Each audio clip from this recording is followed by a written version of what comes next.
នៅព្រឹកថ្ងៃពុធទី29ខែមេសាឆ្នាំ2026វេលាម៉ោង10:20នាទីព្រឹកក្រសួងកាពិជាតិនៃព្រះរាជាណាចក្រកម្ពុជាបានសម្របសម្រួលដំណើរទស្សនកិច្ចលើកទី2ប្រចាំឆ្នាំ2026របស់ក្រុមអនុព័ន្ធយោធាបរទេស MACPP ប្រចាំព្រះរាជាណាចក្រកម្ពុជាចុះសង្កេតការណ៍នៅច្រកអូស្មាច់ខេត្តឧត្តរមានជ័យក្រោយបាត់ឈប់បាញ់ចូលជាធរមានសូមគូបញ្ជាក់ផងដែរថាមុនការចេញដំណើរទស្សនកិច្ចរបស់ក្រុមអនុព័ន្ធយោធាបរទេស MACPP ក្រុមលេខាធិការដ្ឋាននៃគណៈកម្មាធិការព្រំដែនថ្នាក់យុទ្ធភូមិភាគ RBC នៃយុទ្ធភូមិភាគទី4កម្ពុជាបានចេញលិខិតជូនដំណឹងជាផ្លូវការជូនដល់ក្រុមលេខាធិការដ្ឋាននៃគណៈកម្មាធិការព្រំដែនថ្នាក់យុទ្ធភូមិភាគ RBC នៃកងទ័ពភូមិភាគទី2ថៃរួចរាល់ហើយសកម្មភាពនៃការចុះសង្កេតការណ៍របស់ប្រទេសសមាជិកក្រុមអនុព័ន្ធយោធាបរទេស MACPP ប្រចាំព្រះរាជាណាចក្រកម្ពុជាបានបង្ហាញឲ្យឃើញយ៉ាងច្បាស់ពីការយកចិត្តទុកដាក់ខ្ពស់ចំពោះបញ្ហាសន្តិសុខនិងសន្តិភាពសន្តិភាពមិនត្រឹមតែរវាងប្រទេសទាំងពីរប៉ុណ្ណោះទេប៉ុន្តែសម្រាប់តំបន់និងពិភពលោកទាំងមូលផងដែរជាការគួរឲ្យសោកស្ដាយបំផុតក្នុងអំឡុងពេលដែលកំពុងសង្កេតការណ៍និងត្រួតពិនិត្យនៃទីតាំងជាក់ស្ដែងក៏មានករណីផ្ទុះអាវុធបង្កឡើងដោយកម្លាំងយោធាថៃចំនួន5លើកចន្លោះពីម៉ោង10:35នាទីព្រឹកដល់ម៉ោង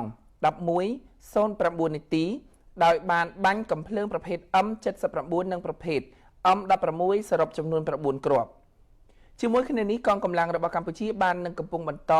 តាមដានយ៉ាងយកចិត្តទុកដាក់និងប្រុងប្រយ័ត្នខ្ពស់គូបញ្ជាក់ផងដែរថាហេតុការណ៍នេះគឺផ្ទុយទៅនឹងស្មារតីនៃបទឈប់បាញ់និងកិច្ចព្រមព្រៀងទាំងឡាយដែលភាគីទាំងពីរបានឯកភាពគ្នាដើម្បីកាត់បន្ថយភាពតានតឹងនិងលើកកម្ពស់សន្តិភាពសន្តិសុខនិងភាពស្ងប់ស្ងាត់នៅតាម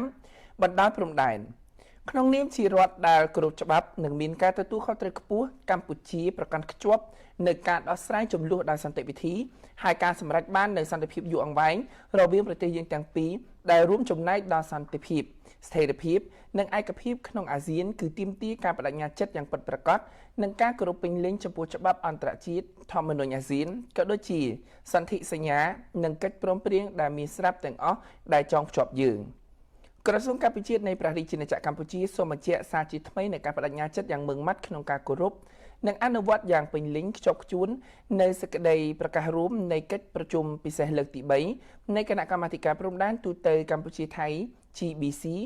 ថ្ងៃទី27ខែធ្នូឆ្នាំ2025សេចក្តីថ្លែងការណ៍រួមស្តីពីកិច្ចព្រមព្រៀងសន្តិភាពរវាងកម្ពុជានិងថៃថ្ងៃទី26ខែតុលាឆ្នាំ2025និងកិច្ចព្រមព្រៀងពាក់ព័ន្ធផ្សេងទៀតសម្ដៅស្វែងរកដំណោះស្រាយដោយសន្តិវិធី